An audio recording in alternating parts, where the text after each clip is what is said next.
Well, Christy, obviously another win, another clean sheet on Tuesday night at Bristol Rovers. One thing I was going to sort of say is that the desire in the last 2-3 minutes to make sure you didn't keep a clean sheet, not just from players on the pitch, but obviously the manager on the sidelines, is that a good character to have, a good trait to have? Yeah, I think we've conceded goals, recently against teams and in games that we shouldn't really be doing. They're sloppy goals, and we did say it, after I think said it at half time and after the game. Shrewsbury, the goal we gave away was another sloppy one, and we need to be keeping clean sheets because not every game you're going to score 5 goals. I mean, for instance, Tuesday night there was 2 worldies that we scored, so on another night that could have been a 0-0. So we need to keep clean sheets as a basic now, just like a platform to build off of. Because if you keep a clean sheet, you've got more chance of winning obviously the game than losing it. And the games aren't always going to be. You're not always going to score in a game. You're not always going to score 2 or 3. And it's all about, you might just get the one, so you need to keep it out. Yeah, people forget in a game like that when you haven't had a lot to do, and the back line in terms of breaking through in last ditch, there's not been a lot. Obviously, Butts' challenge inside the first 2 minutes, and obviously the save you made with the legs, I know you would probably class it as a routine one, but in a game like that, they become bigger because of the moments that there were. Yeah, especially Butts' block. I think Butts has been brilliant, and he was fantastic again on Tuesday night. It was a great block. He's had a couple of them now. I think Hull there was another one, and I think there's been one at home recently, so he's been brilliant at those last dish blocks.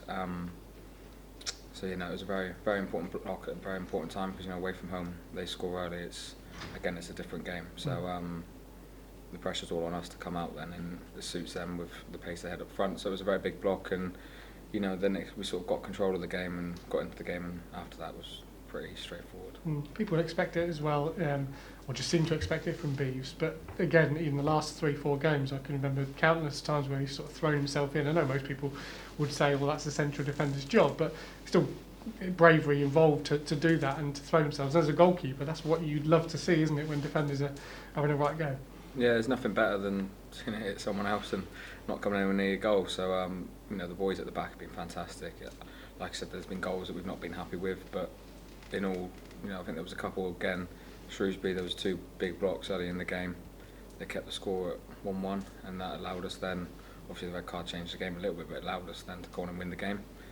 The boys have been brilliant. Frankie's got in the way of things. Tomo's always like that. Niall, when he's played, was fantastic, and Beeves has done that his whole career, so he's been very reliable at that. That was a great moment on Tuesday when he cleared it against Butts'. Yeah, so that was a bit worrying. That was probably the closest they came, so it was a bit frustrating, but got away with one, so that's fine. I think Jack used the word nous when it comes to defending in his interview on Tuesday, and it's a word that people probably wouldn't have associated with any Peterborough United. I've never heard the word used to describe this, but actually when you look upon the starting lineup and the players' experience, but also the knowledge of when to do things, nous is probably a good word to use in terms of knowing what to do at the right situation. Yeah, it's all about being streetwise.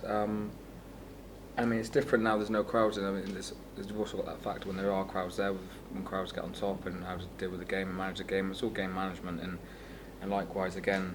After we scored the first goal, I think we just went solid for another 5-10 minutes, and the same when we scored the second. And it's all about just killing that little bit of spell play that the other team have, and just managing that game at that moment. And we've been doing that really well at the minute, especially when they went on Saturday again with the 10 men.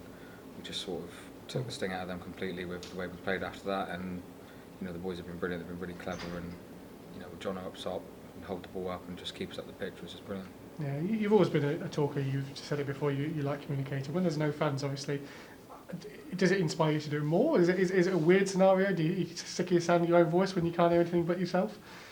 No, no. I don't mean that in a negative way, but obviously in a big crowd scenario, sometimes you can shout and it can get lost within the environment. But obviously, when there's no crowd there, everybody can hear everything.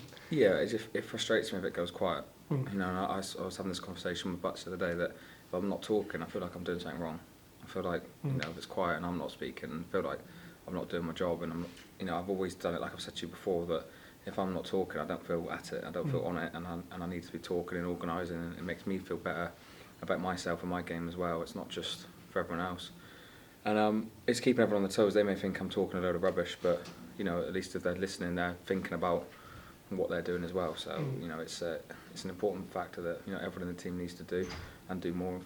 Yeah, everyone talks about the physical pressure of the amount of games you had in October in a very short space of time, but mental pressure in terms of the relentless nature of game recovery is also something that can challenge each individual. Is it nice then this weekend to not have to think about the league for 90 minutes or so and just put all your energy into a different competition? It can be. It can also come at the wrong time. It can be, you know, one of them when you're in the groove and the momentum of playing and doing well in the league that you just want to keep going and keep playing in the league. But then I think this season it's probably an important time just to now have a breather and just play other lads. You know, maybe if we're going to make change, I'm not sure what we're doing at the weekend, obviously with the gaffer's decision. But if another couple come in and play, because obviously, you know, we're going to need everyone this year. So it's a time for other people to play and do well, and it's a time for us to just sort of not relax, but take a mind off from where we are in the league and just have another challenge. And when it's a cold November day in a three-sided stadium away at a similar standard of team in terms of the league, people always talk about the romance of the FA Cup. Do you sort of have to remember what the competition is rather than where you are, and just say this is what you grew up to want to play in? Yeah, well, I love the FA Cup. I love playing in it. You know, I've played in the very different games. You know, every game is so different because you can get someone from any league, and I think that is the beauty of it. This year, obviously, it's going to be different with, you know, the fans, because normally the atmosphere on an FA Cup day is so much different to a league game. So that will be disappointing that that's not going to be the case. But again, I think that'll be in the back of everyone's mind playing anyway, that it's a different game. It's a cup game. Cup games are always different. They're always more frantic and end to end. So hopefully it'll be an exciting and good game to watch, and one that we can go on and win.